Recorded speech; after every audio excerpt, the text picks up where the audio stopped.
नमस्कार सभी दर्शकों का बहुत बहुत स्वागत। आज एक विशेष चर्चा जो पूरे देशवासियों के लिए बड़ी महत्वपूर्ण होने वाली है और शुरुआत हम कर रहे हैं मेष राशि से, लेकिन 12 की 12 राशि इफेक्टेड हैं। और आज विषय है शनि बुध वक्री, बृहस्पति अस्त और कर्क राशि में सूर्य है। शनि काफी दिन तक वक्री रहने वाले हैं। इसकी तारीख हम आपको बताएंगे और निश्चित रूप से बताएंगे, लेकिन फिलहाल ये समझिए शनि जो वक्री है और बुध मार्गी है। सृष्टि के अंदर बुध इतनी देर तक वक्री नहीं रहता है। बुध वक्री और मार्गी का आंख मिचौनी का खेल सृष्टि में होता नहीं है, नोट कर लेना। लेकिन इस बुध के ऊपर जो कोई चर्चा नहीं करता, मैं ही क्यों कर रहा हूं उसका रीजन बताऊंगा आपको। बुध के अपने खुद के समीकरण है बहुत सारे, और स्वतंत्र भारत की कुंडली से भी इसका संबंध है, वो भी चर्चा करूंगा। फिलहाल 3 प्रमुख बदलाव। पहला मंगल का बदलाव होगा और ये मंगल 2 अगस्त तक यही रहेंगे। उसके बाद मिथुन राशि शत्रु राशि में प्रवेश करेंगे। शनि का यहाँ पर रेट्रोग्रेड होना और ये शनि वक्री होना और ये 11 दिसंबर 2026 तक, यानी कि सीधे सीधे लगभग 5 महीने तक वक्री होने का इनको रिकॉर्ड तोड़ने वाले हैं ये। और शनि खुद का अपना रिकॉर्ड कई बार तोड़ चुके हैं, अभी ये भी यहाँ पर रिकॉर्ड तोड़ेंगे। नवग्रह का बड़ा उलटफेर हो रहा है। कारण क्या है कि कर्क में सूर्य, कर्क जलचर राशि है, इस जलचर राशि में सूर्य का आना अलग मायने रखता है। साथ ही साथ बृहस्पति का सृष्टि के अंदर अस्त होना और ये कर्क राशि के अंदर 2 बड़े उलटफेर, यानी कि इस सृष्टि का ज्ञान, बुद्धि, चेतन करने वाला, सबको ज्ञान, सोना चांदी देने वाला और अध्यात्म के क्षेत्र में बहुत बड़ा काम करने का श्रेय बृहस्पति को जाता है। और जब बृहस्पति अस्त होता है तो धर्म के विरुद्ध जो व्यक्ति चलता है या सोना चांदी की चोरी करता है वो पकड़ा जाता है। यही कारण है बृहस्पति का संबंध सोने चांदी से है। सोना सस्ता होगा, कभी महंगा होगा, ये सोने से उसका संबंध है। सोने से संबंधित चर्चाएं ज्यादा होंगी देश में। आरोप प्रत्यारोप का दौर भी चलेगा। ये क्यों चलेगा एक लाइन में बताऊंगा, बड़ी काम की बात। जो बुद्धिजीवी, मनीषी लोग, विद्वान लोग इस वीडियो को देख रहे हैं, बड़े गंभीरता से, तत्परता से सब सुनते हैं। मुझे इस बात का गर्व है और फक्र है और खुशी है, क्योंकि जो बुद्धिजीवी लोग हैं उनको अपने देश से सरोकार होता है। जिसको न निज देश और निज धर्म का ना अभिमान है, वह नर नहीं नर पशु निरा, वह और मृतक समान है। जो भरा नहीं है भावों से, बहती जिसमें रसधार नहीं, वो हृदय नहीं, वह पत्थर है। जिसको स्वदेश से प्यार नहीं, अपने देश से जो प्यार नहीं करता, वो पशु के समान है। आज देश की बात भी करेंगे, क्योंकि अक्सर हम करते हैं, कोई बोर होता है, बोले आप लेक्चर ज़्यादा देते हो, ज्योतिष की बातें कम करते हो। सुनना ना सुनना, दिस इज योर डिसीजन। आप ना सुने चलेगा, लेकिन देश की बात जरूर होगी, क्योंकि स्वतंत्र भारत की कुंडली में इस समय मंगल की महादशा चल रही है और मंगल 12th हाउस का लॉर्ड है, 12वें भाव का स्वामी है। और मंगल जो है 12th भाव का स्वामी है। तो ये क्या है? जन आंदोलन, हिंसा, आगजनी, उपद्रव, राजनीतिक पटक जो उठापटक होगी उसका द्योतक कारक और परिचायक बना हुआ है। आंदोलन और हिंसा की पराकाष्ठा देखने को मिलेगी। क्योंकि शनि की दृष्टि मंगल के ऊपर साफ साफ नजर आ रही है और स्वतंत्र भारत की कुंडली में वृषभ लगन है और मंगल गोचर में वृषभ पर ही चल रहा है। ये बहुत अच्छी बात है।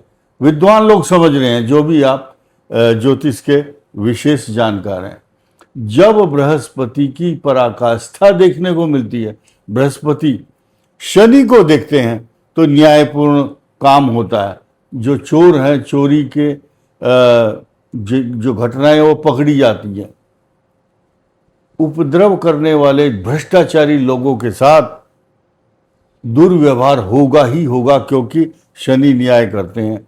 और जब से बृहस्पति की दृष्टि यहाँ आई है, तब से खुलासे होंगे और हो रहे हैं और होते रहेंगे।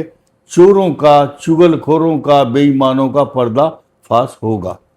ये ग्रह नक्षत्र बता रहे, क्योंकि यहाँ राहु केतु की जो स्थिति है वो भी विचित्र ही बनी हुई है। फिलहाल मेष राशि को क्या नुकसान और क्या लाभ होगा, ध्यान से सुनिए आप।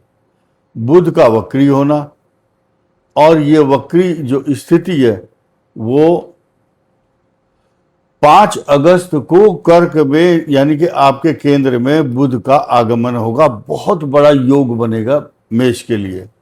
इनकी तरक्की, मान सम्मान, पैसा, जायदाद, तरक्की का योग बन रहा है, क्योंकि बृहस्पति आपको दंडाधिकारी, दंड देने का अधिकार दिलवाता है या किसी बड़ी पोस्ट पर काबिज करता है।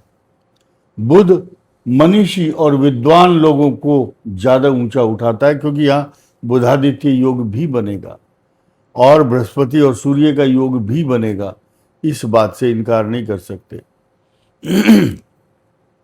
शुक्र और केतु, यहां ये विचित्र सी स्थिति है मेष के लिए, और यहां से अष्टम भाव है शनि, तो यहां शुभ ग्रह नहीं देख रहा है। तो पंचम भाव, संतान भाव, आपके विचार, आपकी परिकल्पनाएं, चेष्टाएं, way of working, talking, living, thinking, और पेट के रोग, इन्फेक्शन, बीमारी, कई सारे मन में द्वंद्व, ये काम करूं ना करूं, मेरे बच्चे ठीक होंगे या नहीं, मेरे बच्चा पढ़ाई करेगा या नहीं।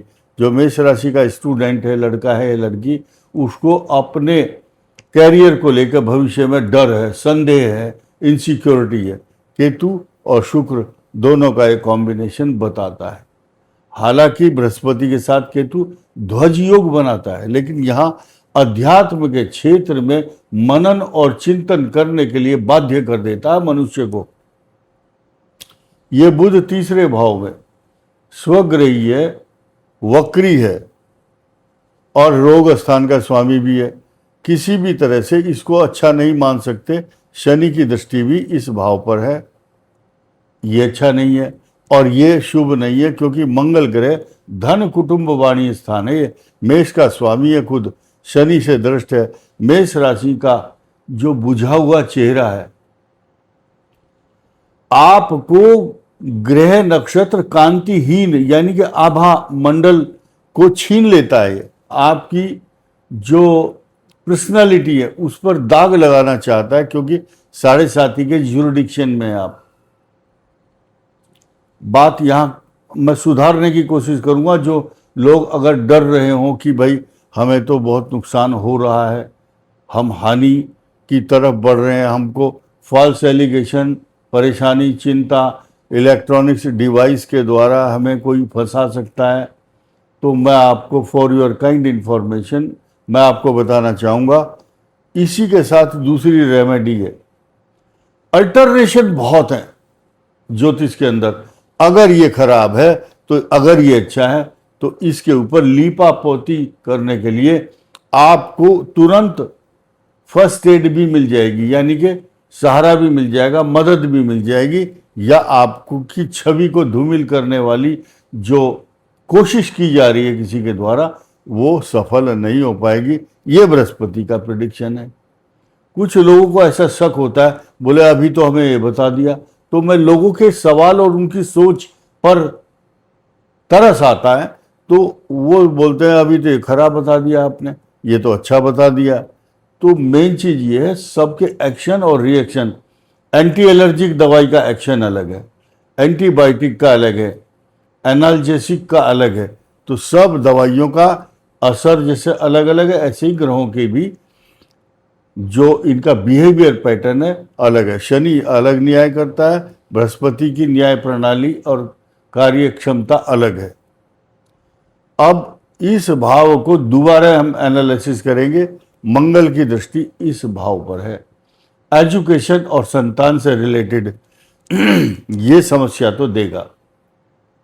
एटलीस्ट ये आपको सोचना होगा, समझना होगा। इस दृष्टि से आपको सावधान, सचेत, पेट का रोग, लीवर, किडनी, स्प्लीन, तिल्ली इन्फेक्शन और जो रोग है ये उत्पन्न करता है। अब यहां बात हम कर रहे थे शुरू में, जो प्रतिपालक सोई नरेशु, रामचरितमानस में एक चौपाई आती, जो प्रतिपालक सोई नरेशु, जो जहां बसहूं सो सुंदर देसु। यानी कि ये सब्जेक्ट को मैंने लास्ट में इसलिए उठाया, जिनको पसंद नहीं आता वो छोड़ करके वीडियो को जा सकते हैं। इस संसार में जब वो कोई व्यक्ति जिस देश में रहता है उस देश के अंदर जब महामारी या प्राकृतिक आपदा आती है, कोरोना आया था जैसे, तो कहीं चले जाओ आपको कष्ट, चिंता, परेशानी, ग्रहों के जो उपद्रव हैं वो झेलने ही पड़ेंगे। आप कहीं चले जाओ, तो जब देश के ऊपर संकट आता है तो आप भी उस देश की एक हिस्सा हैं, आप एक उसके जनता हैं, आप उस देश की। तो देश के ऊपर अगर कष्ट, परेशानी, तनाव, चिंता और आंदोलन, गैस की किल्लत हो, चाहे पेट्रोल की हो, या बीमारी है, महामारी, तूफान, बाढ़, तो आप देश के साथ खड़े होते हैं। जब किसी दूसरे देश के ऊपर अटैक करना हो या दूसरे देश से युद्ध होता है तो आप देखते होंगे पूरी जनता एकजुट हो जाती है। यहां छोटा सा एग्जाम्पल दूंगा। एक जंगल में एक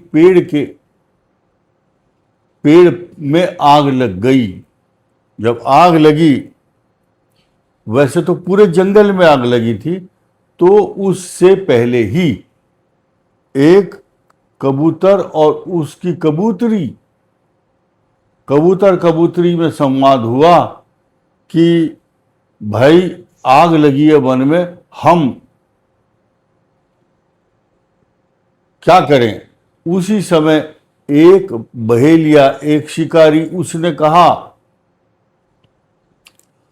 आग लगी इस वृक्ष में, उस पेड़ में भी आग लग गई, जल गए सारे पात, और हे पंछी तुम क्यों जलत हो, जब पंख तुम्हारे साथ। हे पक्षियों तुम क्यों जलते हो, तुम उड़ जाओ, भाग जाओ यहां से। तो कितना सुंदर जवाब दिया पक्षियों ने। तो ये सब पूरे देशवासियों को सुनना चाहिए। तो पक्षी ने कहा फल खाए इस वृक्ष के और मलमूत्र किए इसके पात, इसके पत्तों पर मलमूत्र किया, बीट किया है। फल खाए इस वृक्ष के और मलमूत्र किए इसके पास। धर्म हमारा यही है, जलें इसी के साथ। ये देशभक्ति है, यही हर व्यक्ति का धर्म है। तो जो व्यक्ति जननी जन्म भूमिश्च स्वर्गादपि गरीयसी, जो जननी माता अपनी जिसने जन्म दिया और जन्मभूमि यानी कि देश हित की रक्षा में जो काम करता है वो सीधे जन्नत और स्वर्ग में जाता है। बहुत से लोगों को जन्नत शब्द पसंद नहीं आता। जन्नत का मतलब ही स्वर्ग है। और जो व्यक्ति देश के प्रति थोड़ा सा भी काम करता है देश हित में, भगवान उसका लिस्ट में नाम लिखते हैं। तो इसलिए हर व्यक्ति का धर्म और कर्म और कर्तव्य है अपने देश के प्रति सच्ची निष्ठा और श्रद्धा रखनी चाहिए। काश ये बात सभी लोगों की समझ में आई जो देश को लूट रहे हैं। तो अब मैं आपको लास्ट में बताऊंगा, ये जो राहु, शनि और मंगल और सूर्य एवं केतु और शुक्र के जो उपाय हैं, आप याद रखना श्रावण मास है, श्रावण मास में जो भी पूजा पाठ मनुष्य करता है उसका कई हजार गुना फल उसको प्राप्त होता है। इसलिए जब भी सोमवार आए, श्रावण का सोमवार हो या वैसे भी सोमवार हो, आषाढ़ मास इस वर्ष बड़े पुण्य का देने वाला कहा गया है। आषाढ़ खास तौर से धनु और मकर राशि वाले, मेष और कर्क वाले, मीन और कुंभ वाले, इन नक्षत्रों में जो पूर्वाषाढ़, उत्तराषाढ़ा, तो इसलिए आषाढ़ मास इन सब राशियों के लिए भगवान शिव की उपासना का समय होता है। इसमें कीजिए दूध, दही, घी, शहद, बेलपत्र, सुपारी और पान, धतूरा, भांग, इससे भगवान शिव का अभिषेक एक बार करेंगे तो इहलौकिक और पारलौकिक सुखों की प्राप्ति होगी। अब आइए श्रावण मास की बात कर लेते हैं। श्रावण मास में किया हुआ एक बार जप और कौन सा पंचाक्षरी मंत्र, नागेंद्र हाराय त्रिलोचनाय, सब जानते हैं, न म शिवाय, न म शिवाय, ये शब्द हैं, अक्षर हैं, ये मंत्र है। तो हर अक्षर से एक श्लोक बनता है। न से नागेंद्र हाराय, म से मंदाकिनी सलिल चंदन चर्चिताय, शी से शिवाय गौरी वज्नाभ्र बंदर सूर्याय दक्षाध्वरनाशकाय, शिवाय गौरी वदनाब्ज वृंद, ये यहां से शुरू होगा। व से वशिष्ठ कुंभोद भव गौतमार्य मुनिंद्र देवार्चित शिखराय, और लास्ट में य आता है, उससे बनता है यक्ष स्वरूपाय जटाधराय, पिनाक हस्ताय सनातनाय, दिव्याय देवाय दिगंबराय तस्मै यकाराय नमः शिवाय। जो इस मंत्र से अभिषेक करता है, इहलौकिक पारलौकिक सुखों की प्राप्ति तो होती ही है, साथ में जितने भी नवग्रह हैं उनकी जो कृपा प्राप्त होती है या उनका दुष्प्रभाव नहीं रहता। इस वीडियो में इतना ही। धन्यवाद, नमस्कार।